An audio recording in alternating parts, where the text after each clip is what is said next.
আমাদের ওখানে কাঁচা টমেটো শীতকালেই দেখতে পাওয়া যায়, কিন্তু এখানে আমি প্রায় দিনই বাজারে দেখতে পাই কাঁচা টমেটো।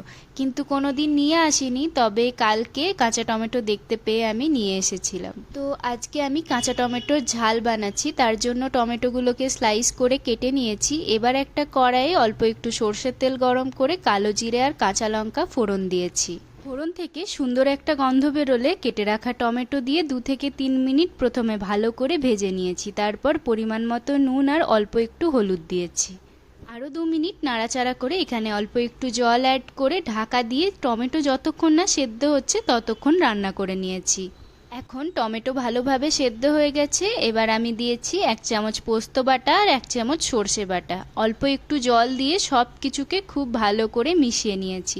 এবার ঢাকা দিয়ে আরও 4 থেকে 5 মিনিট ভালো করে রান্না করে নিয়েছি। সবশেষে টেস্টটাকে ব্যালেন্স করার জন্য অল্প একটু চিনি দিয়ে ভালো করে মিশিয়ে নিলেই আমাদের কাঁচা টমেটোর ঝাল কিন্তু সার্ভ করার জন্য একদম রেডি। গরম গরম ভাত আর এই টক মিষ্টি ঝালের এই কম্বিনেশন, এটা থাকলে তো আমার আর কিচ্ছু লাগে না। রেসিপিটা বাড়িতে ট্রাই করে আমাকে জানিয়ে তোমাদের কেমন লাগলো। আজকের মতো এটুকুই, পরের দিন আবার নতুন কোনো রেসিপির সাথে দেখা হবে। টাটা।